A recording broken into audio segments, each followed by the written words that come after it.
या देवी सर्वभूतेषु बुद्धिरूपेण संस्थिता नमस्तस्यै नमस्तस्यै नमस्तस्यै नमो नमः। हरि ओम, नमस्ते, नमो नमः to all participants. Namaskar to my guru Professor Gauri Mahulikar.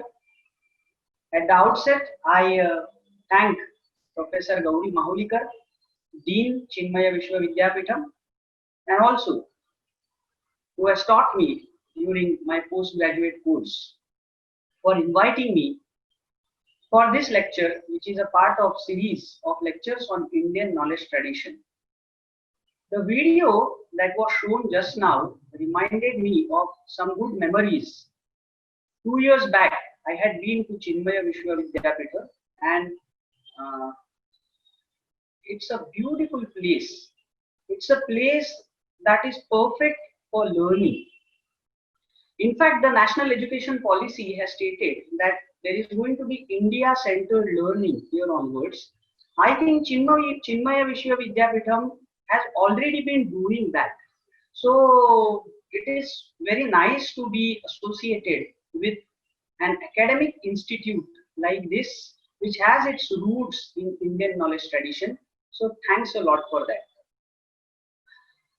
Today, I am going to have a dialogue with all Kannajars on Sanskrit theatre, its past, present, and future. So friends, I have been working on stage, especially doing Sanskrit theatre since my college days, and Gauri madam has seen me taking some efforts on Sanskrit stage. Since this session is a part of the series of lectures on Indian knowledge systems, we have to look at Sanskrit theatre as a system, as a Shastra. So this session will concentrate on 4 basic points. When we look at theatre as a Shastra, as a system, then what are the postulates of Natya as a Shastra? What is our idea of a theatrical performance, and what are the key elements of Sanskrit theatre? Then, since we are talking about past and present, we must ask ourselves a question: that is our glorious past has any relevance in the present scenario with respect to the present day theatre, not only Sanskrit, but theatre overall? Then we must also address the question that is there anything that can be called as contemporary Sanskrit theatre? Is Sanskrit theatre alive today? This is about present. And what could be our future plan? What could be our roadmap to consolidate the Sanskrit theatre? So these are the points that we will be talking about in this session. I would like to begin this dialogue by reciting a shloka from Malavika Agnimitram, the play written by Mahakavi Kalidasa. The central character in this play is Malavika, who is a dancer. She is a performer. And her preceptor is Ganadasa. So in the very first act of the play and in the first scene, audience comes to know that there is going to be a performance in the royal court, and therefore the preceptors of the performers have been called upon to the royal court. And therefore Ganadasa, the preceptor of Malavika, enters on stage, and while describing the greatness of the tradition that is being carried by his family, the tradition of drama, the tradition of Natyakala that is being carried forward by his family, he recites the following shloka. So this shloka describes the peculiarities, the distinguishing features of Natyakala, and in fact it also refers to the fundamental ideas of theatre in Indian knowledge tradition. So let me recite the shloka. But since this is a shloka from drama, let me recite it in the way in which an actor would sing it on stage. Devanamidamamananti munaya kantam kratum chakshusham rudrene damuma krutavyati swange vibhaktam vidha त्रैगुण्योद्भवमत्र लोकचरितम् नानारसं दृश्यते नाट्यं भिन्नरुचैर्जनस्य बहुधाप्येकं समाराधनम्. Kalidas says, नाट्यं भिन्नरुचैर्जनस्य बहुधापि ekam samaradhanam. Dramatic performance, dramatic art is a common place of amusement of people who have different likings. Why so? Then he says, how is this Natya Kala, how is this dramatic art? Munayah idam devanam kantam kratum chakshusham kratum amananti. Munayah amananti.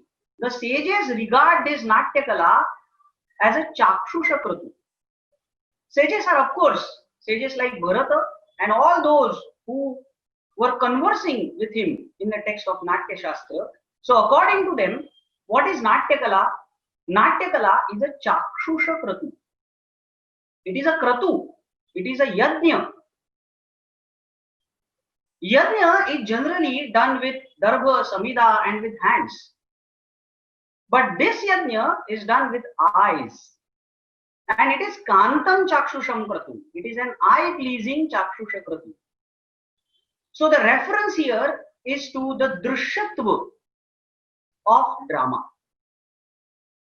Kavya Shastra, Indian poetics, believes that drama is a kavya only. Drama is a kind of kavya only, but other types of kavya like Mahakavya, Kadambari, etc., they are shravya. But drama is not merely shravya, it is drukshravya or it is drushya.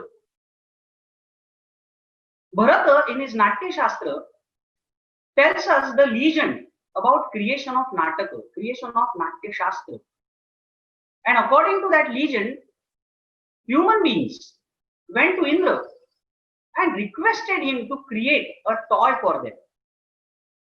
According to another version of the same legend, Indra only requested Lord Brahma. What was the request? Kridaniyakam ichhamo drushyam shravyam cha yad bhavet. So this drushyatva is the distinguishing feature of Nataka, and that has been referred to by the adjective chakshushu. And since it is a kridaniyaka, since it is an amusement, it is kant, it is pleasing. Kalidas goes ahead and says that Rudrena idam umakruta vyatikare swa ange dvidha vibhaktam. It means that Lord Rudra split this Natya Kala into two types by splitting his own body into two parts, one part Lord Shiva and another part Parvati. Now this is very interesting. Lord Shiva did not want to go away from Parvati. He wanted to stay in the close company of Parvati. Therefore, what did he do? He converted half part of his body into Parvati.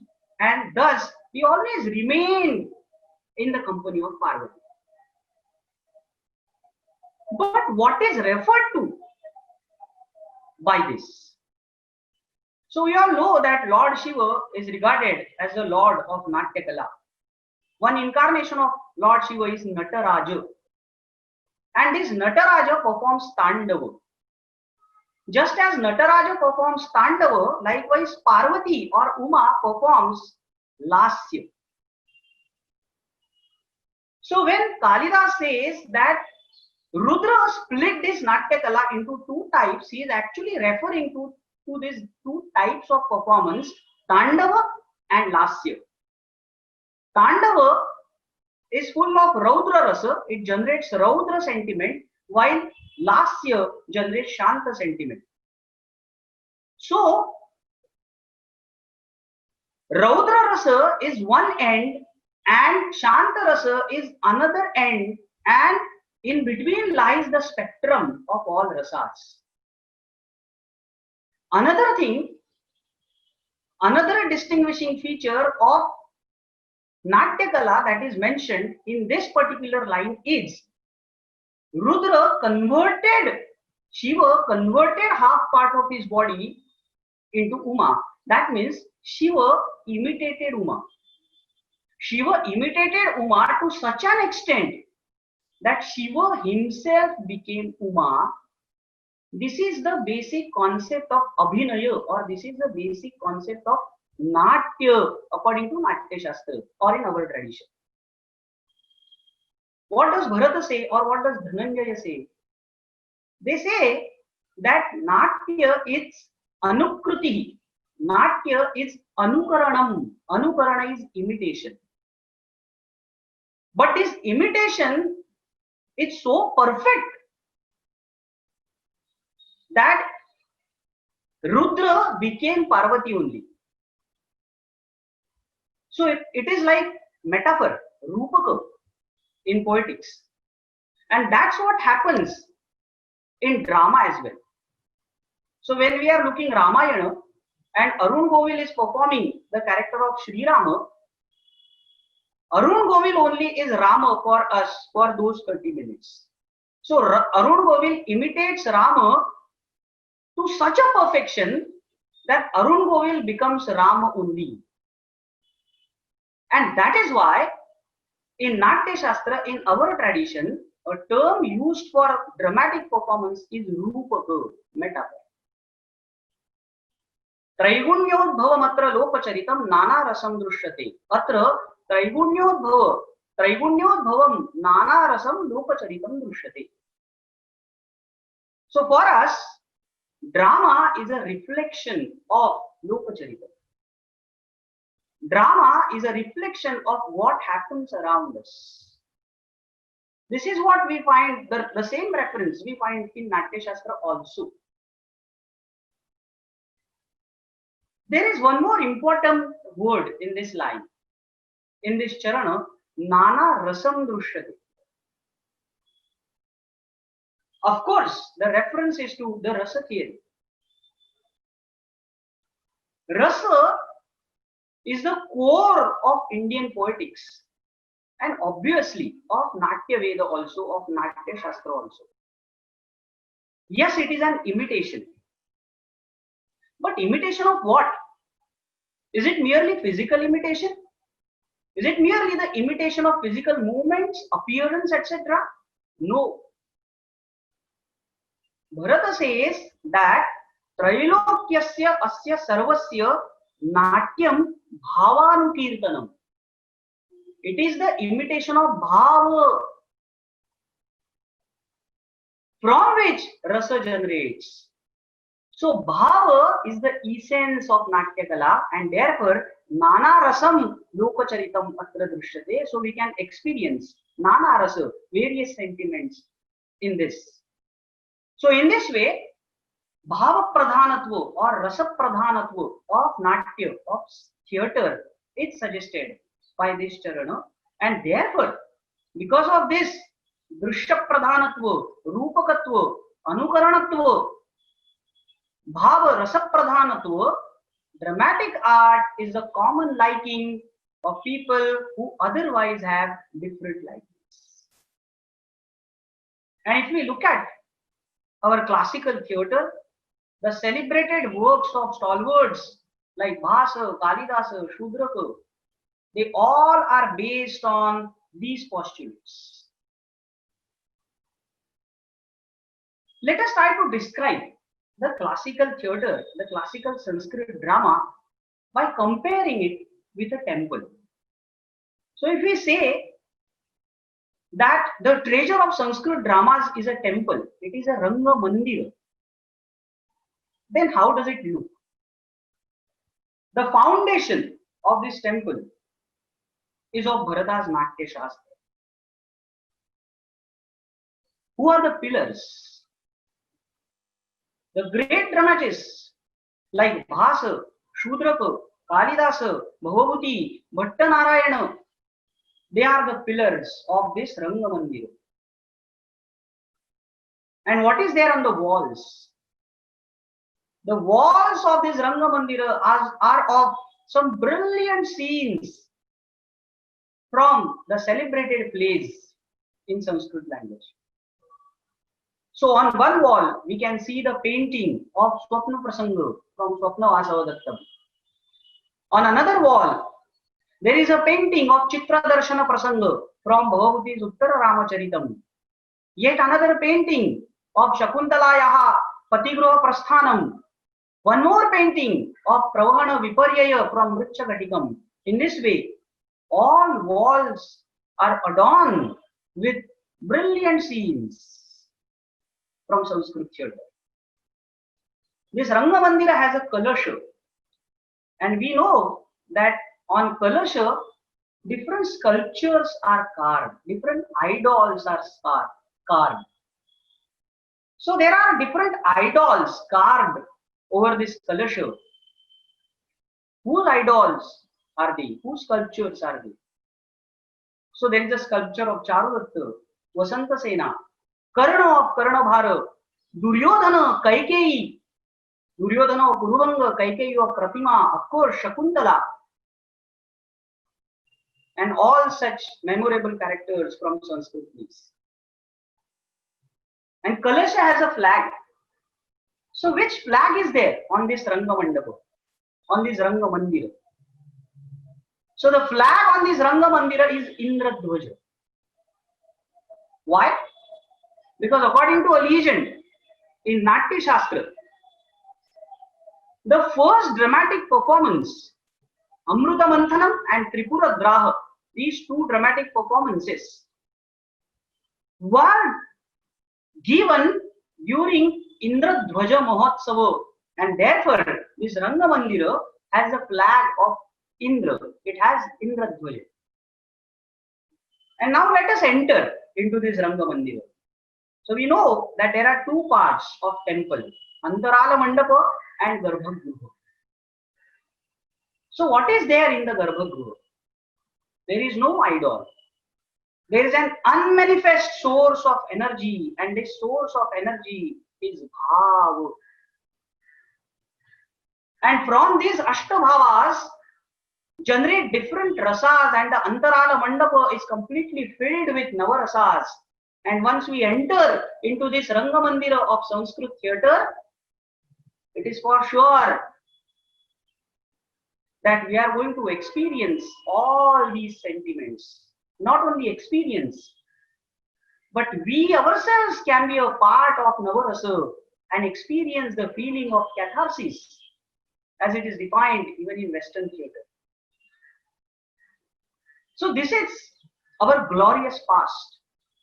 Now I need not deal with the distinguishing features of each drama and celebrated scenes, the popular scenes of every drama. I am just giving passing reference to this, because in this particular session, we are supposed to talk about the past, present and future of Sanskrit theatre. Now let us try to connect this past to present. When we do this, two questions arise. Question number one: does our glorious past has any relevance at present? And question number two: is there anything that can be termed as present day Sanskrit theatre? Does anything exist which can be called contemporary Sanskrit theatre? So let us first look at the first question. All these celebrated works by our stalwarts like Bhasa, Kalidasa, are they relevant today? But how to find the relevance? How to find the relevance of a text, of a literary creation? One way of searching for the relevance is decoding them with the aim of contributing to the present. So can these Sanskrit plays contribute anything to the present day theatre? Sanskrit as well as theatre in general. Can we get something from the classical Sanskrit plays to the present day theatre?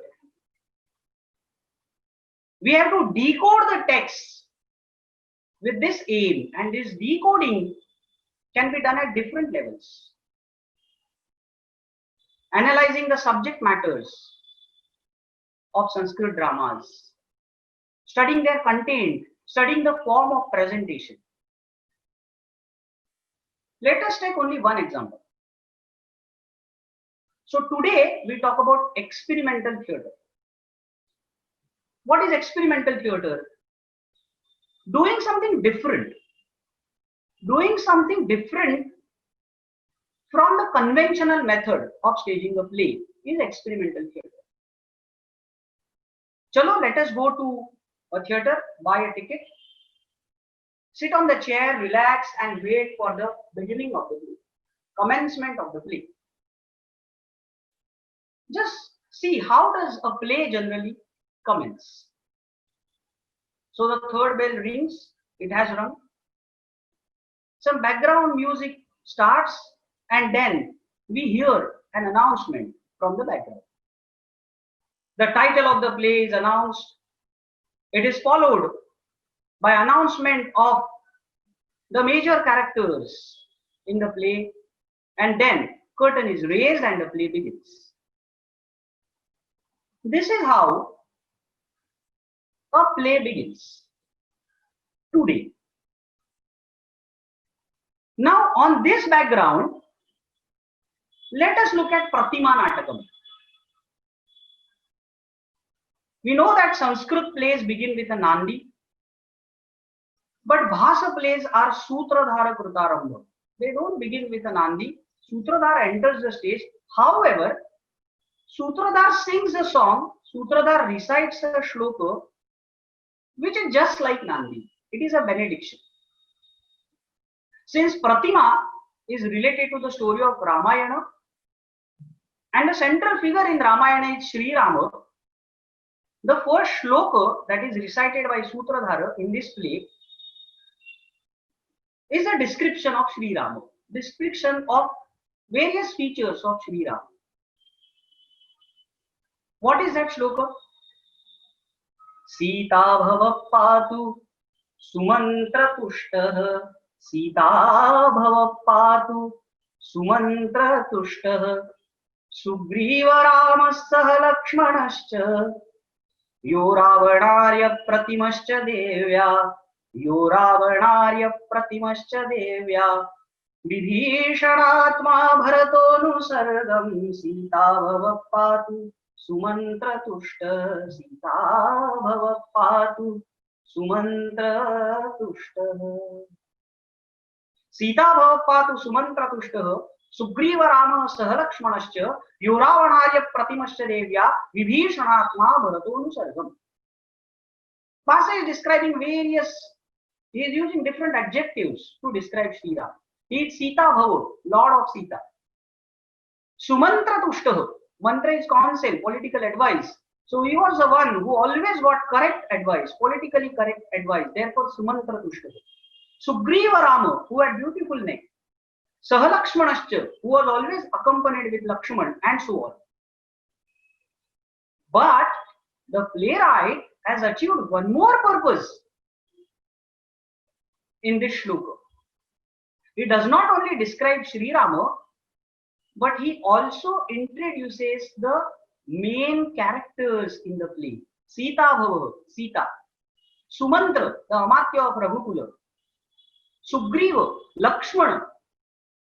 And not only that, in the next line, when he says that Yo Ravanarya Pratimascha Devya, scholars believe that this Apratima, the mention of the word Apratima, refers to the title Pratima of the play. And while concluding, he says, Vibhishanatva Bharatah Anusargam. Bharata's name comes at the end in the list of, in the enumeration of major characters in the play. This is also significant. So just remember, what happens happens when the list of characters, list of artists is declared, A, B, C, and then the one who is the most popular artist in that play, or for that matter in the movie, many a times his name comes at the end. So A, B, C, and Dilip Kumar, and Shah Rukh Khan. In Maharashtra we have Ani Kashinath Ghanekar, and so on. In this play Pratima, although it is about the story of Ramayana, Ram is not the Nayaka of this play, of this plot. The Nayaka of this plot is Bharata, and by putting his name at the end, the dramatist, as if all names, all characters are given, their list is given, and at the end, Bharata's name comes like a signature, and Bharata. Now look at the way of introducing the characters and announcing the title of the play. Isn't it an experiment? Cannot it be regarded as a very innovative way of commencing with the play even today, even in 21st century? So the dramatist begins with a shloka also, and at the same time, through that shloka, he is announcing the title and major characters of the play. In this way, we have to analyze the Sanskrit texts and their form of presentation and search for the elements which can contribute to do certain experiments in contemporary theatre, not only Sanskrit, I repeat, but theatre in general. I may not be able to take more examples due to want of time. I have to conclude in 50 minutes. So let's move to the next point. Now this is about decoding the already existing Sanskrit texts today. But the second question is there anything that can be termed as Sanskrit theatre today? Is our theatre still alive? Or no, it has gone to the bookshelf. Nobody is performing the plays. What is the case? So let us use a metaphor of body. When do we say that this human being is still alive? When the body is moving. That means if one is able to move his hand, then yes, he is still alive. So what are the limbs? What are the organs of theatre? If they are moving, we can regard that theatre is still alive. The very first and foremost element, foremost organ of theatre is writer. Writer sows the seed of the play. Writer is the originator. Because of him, the play comes into existence. So are there new writers? Is there anyone who is writing something new in Sanskrit language? The answer is yes, there are many. There are many who are writing in Sanskrit language with different aims. So some are trying with their translation skills. They are translating the brilliant masterpieces in world literature into Sanskrit. There are some who are writing Sanskrit plays with the prime aim of popularizing Sanskrit language. So NGOs like Samskrita Bharati and volunteers associated with these NGOs have written plays. They have been published as well. Arvinda Ashram at Pondicherry has published Bala Nataka Sangraha. And on the other hand, there are people who are writing completely new plays, fresh plays, with the aim of doing some experiment, with the aim of taking Sanskrit theatre further. So to take a few names, since I am from Maharashtra, so to take a few names from Maharashtra. The great scholars like G.B. Parsule, S.B. Velankar have written new plays based on Puranic legends, based on the stories in the freedom struggle. Even today, people like Vibhak Shirasagar, Prabhakar Bhatkhande, they are writing new plays. These plays are related to the contemporary issues. They have new themes and new form of presentation. Prabhakar Bhatkhande has written 23 plays in Sanskrit. Right from Balanatya up to Lokanatya. That means folk theatre. Anyway, this is a subject of a separate session in which we can talk in detail about various trends in Sanskrit theatre today. So writers are there. And one good thing about drama as a piece of literature is when drama is written, it does not get blocked into the bookshelf. If there are people who are willing to stage that drama, then that drama remains alive and changes its form from merely a text to a performance.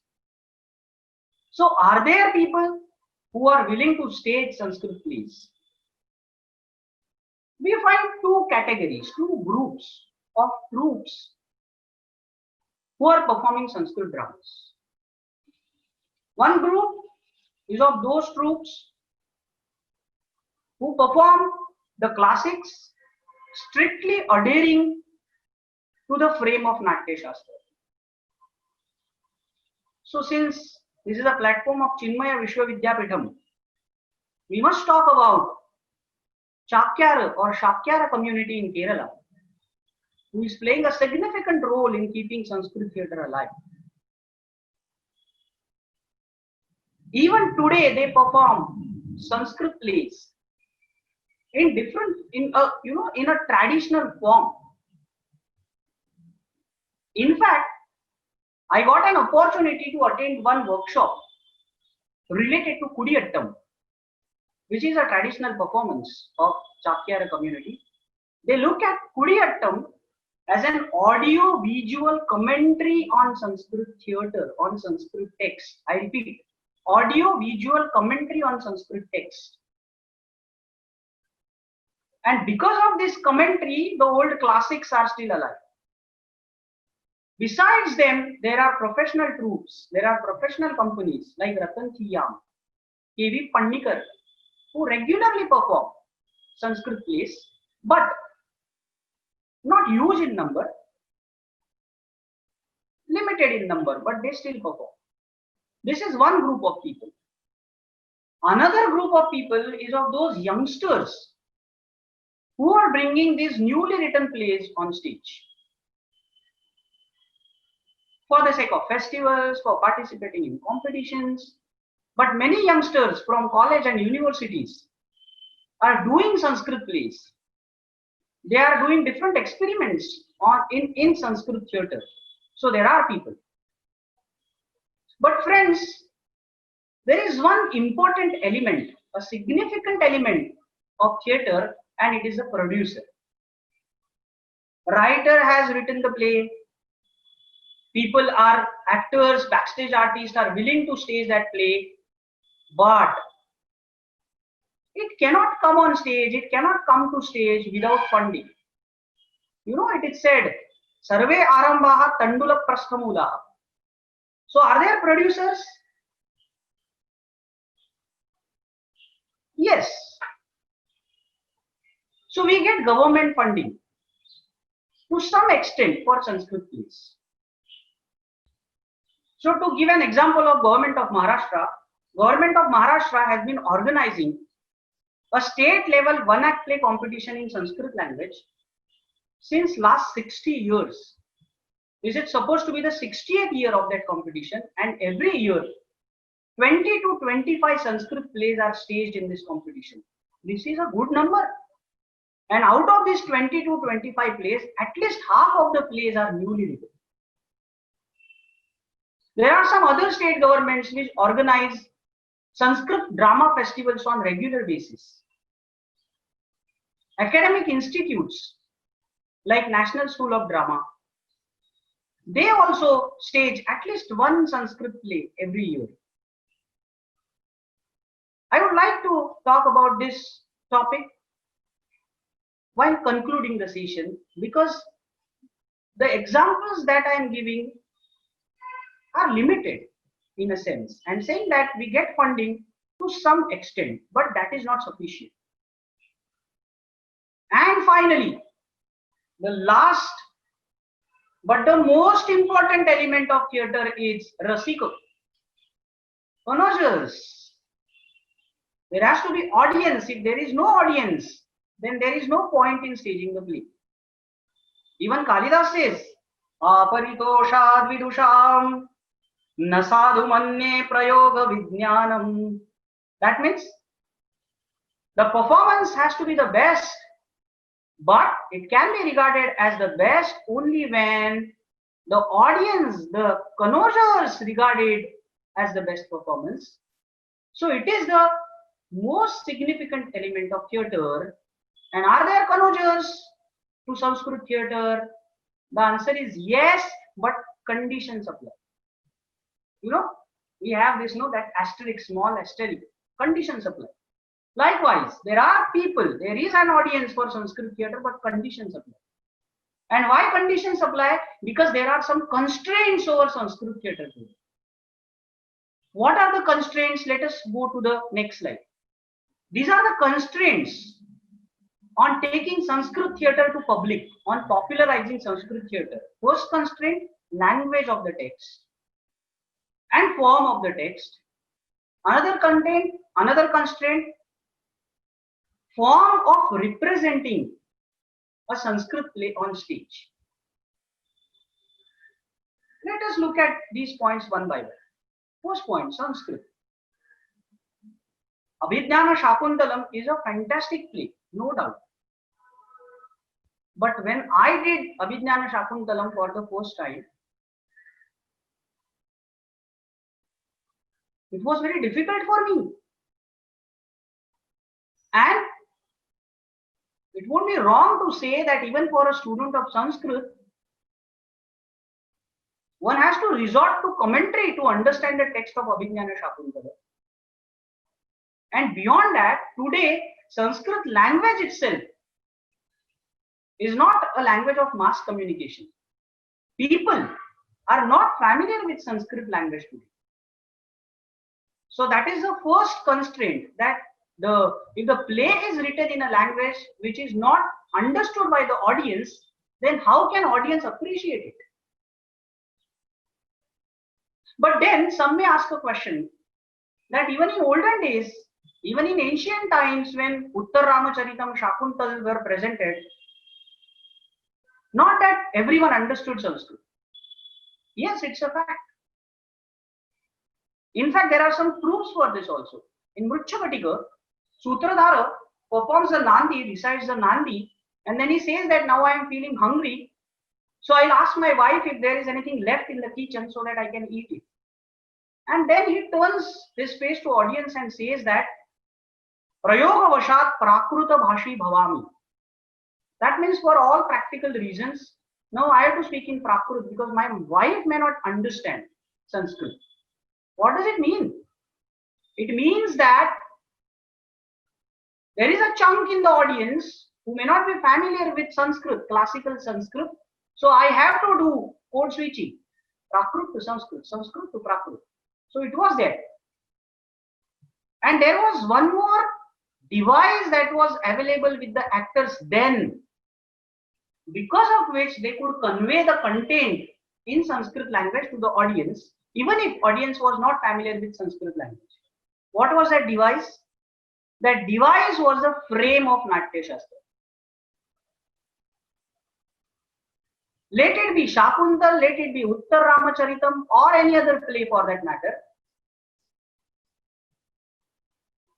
It can be presented best if put in the frame of Natya Shastra. So we find a detailed description of various mudras, various pataka and other things in Natya Shastra which are used as device to convey the content. And that is why Bharata talks about four types of abhinaya, not only vachika, not only spoken words, but angika abhinaya, aharya abhinaya and sattvika abhinaya. And a major part of Natya Shastra is devoted to angika abhinaya.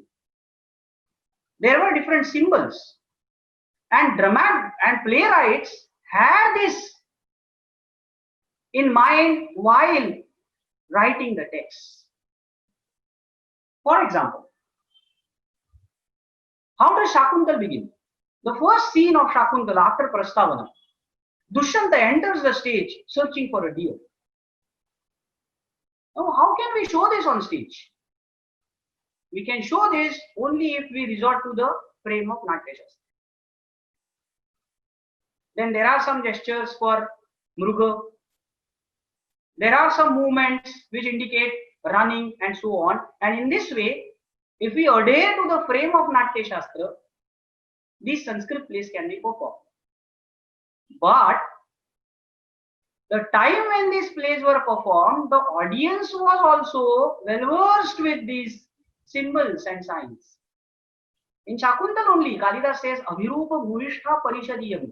That means this gathering is Bhuishta, conversant with Abhirupa. That means frame of Natya Shastra. That is not the case today. We cannot claim that lay persons are familiar with these mudras and various signs and symbols in Natya Shastra. If we want to take Sanskrit plays to them, this is a major constraint. But I don't want to leave this dialogue at this point where we will talk only about the problems. Our approach has to be solution oriented. So can there be a solution for this? The final aspect of this dialogue is future of Sanskrit theatre. If we contemplate on these two issues, language constraint and presentation constraint, we can have a roadmap for making Sanskrit theatre stronger and taking it to the general public, even to the lay persons, popularizing it. We can call it 3A formula. If we want to talk in terms of management, we can call it 3A formula: abridgment, alteration, and adaptation. Bharata says that a Nataka is of 5 acts or 7 acts, a Prakarana is of 10 acts. And yes, Shakuntal 7-act play, Mruchagatika 10-act play, lengthy acts.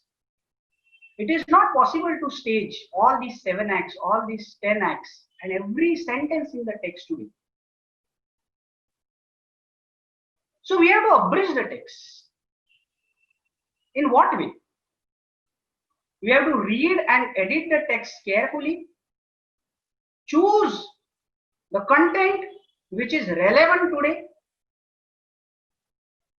leave that which is context bound, leave unnecessary prolonged descriptions, and make an abridged version of the text.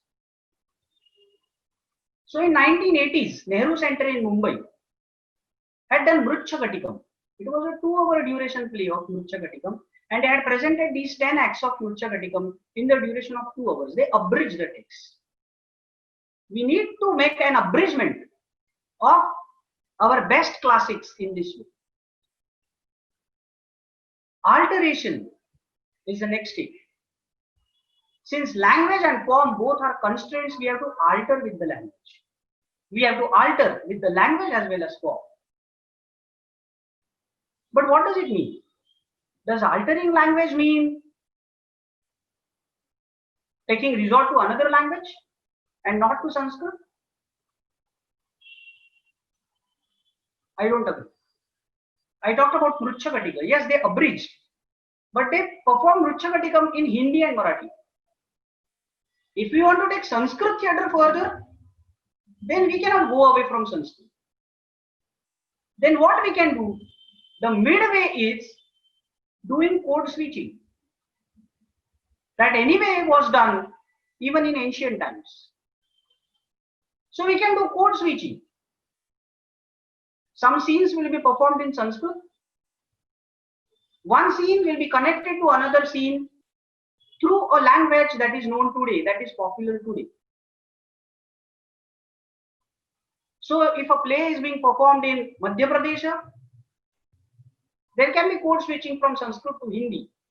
In Kerala, can be code switching from Sanskrit to the language of that state, and so on. And in this way, and of course, even the Sanskrit text has to be simplified. simplified to such an extent that a person who is familiar with Sanskrit can understand what is going on the stage to a greater extent. And the third point is adaptation. We have to adapt, we have to create new adaptations of these old classics. In what way we can make adaptations? There are different ways. We can introduce some new characters in the old play. These new characters will be representing today, representing contemporary time. They may be speaking today's language. They will introduce ourselves to the characters in the play. And they will be the connecting points of today and past, present and past. And yes, this is very much possible. This is very much practical. In fact, I would like to give an example of an experiment which we have been doing since last 1 or 2 years. We have created an abridged adaptation of Abhignana Shakuntala. We performed that in the duration of 1.5 hours.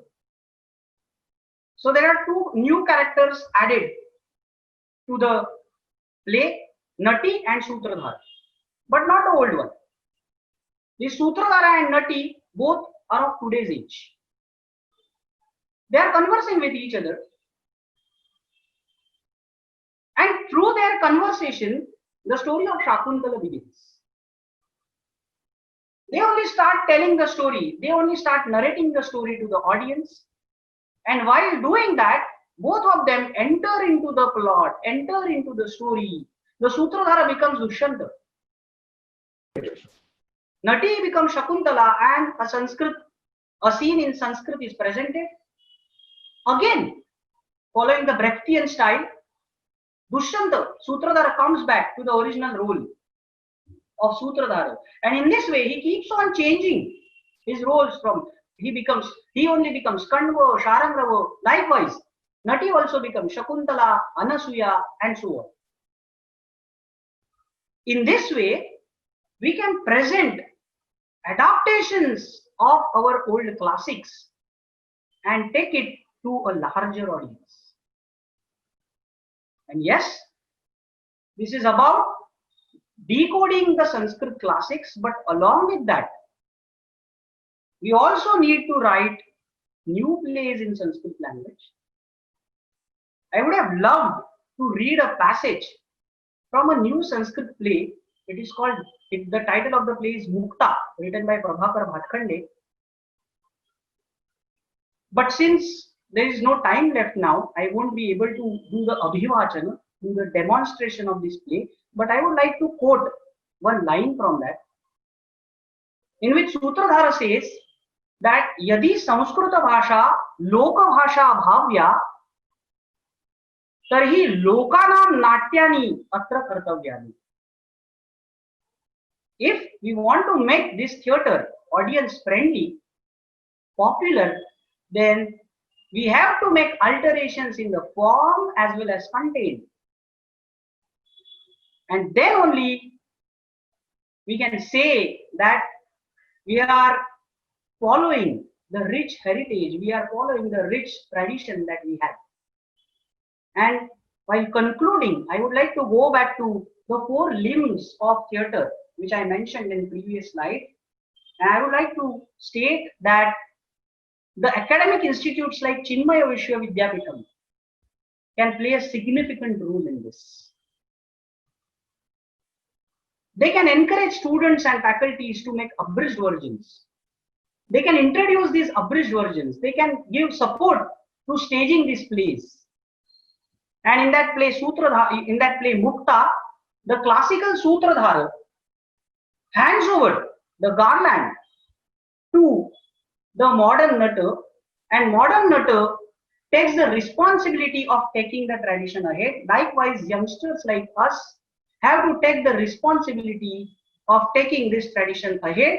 And if we do that, rather we are doing that, so it would be appropriate to say that we have a glorious past and we will also have a glorious future. Thank you.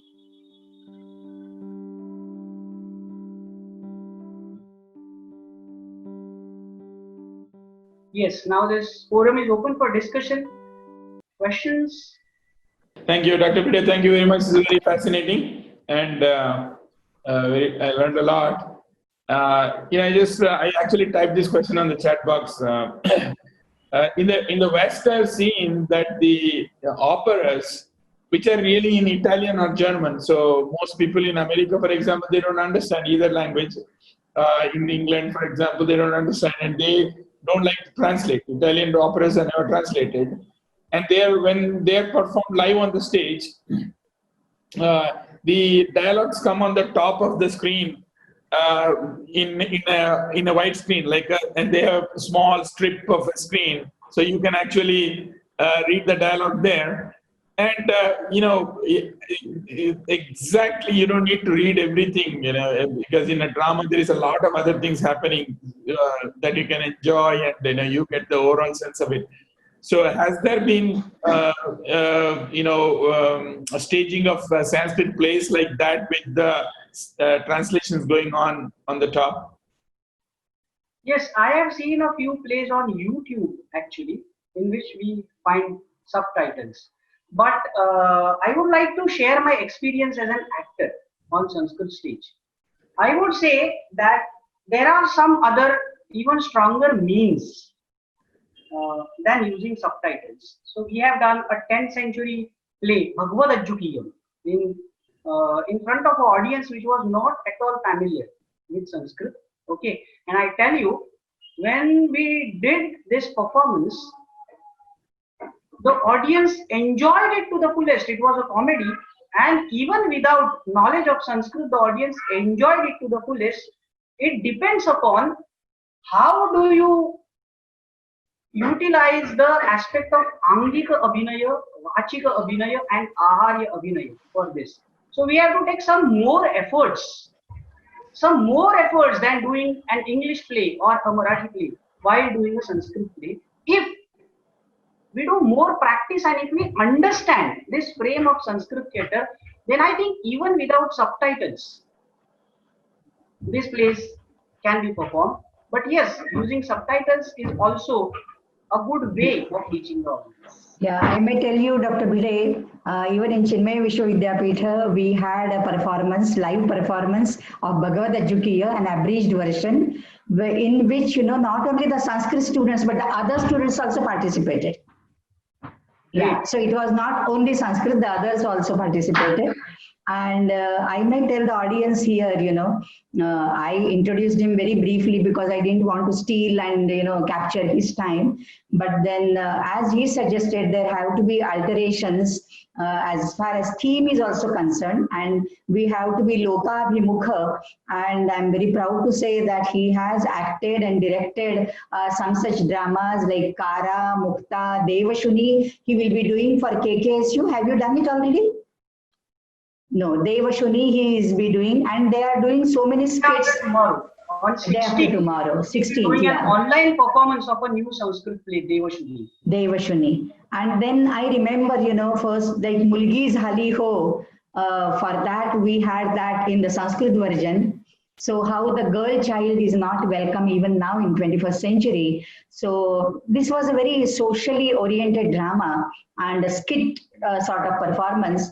And like a street play also. So Prasad has done many such things, and I'm very glad that you came here. If are there any other questions here, or we close for the day?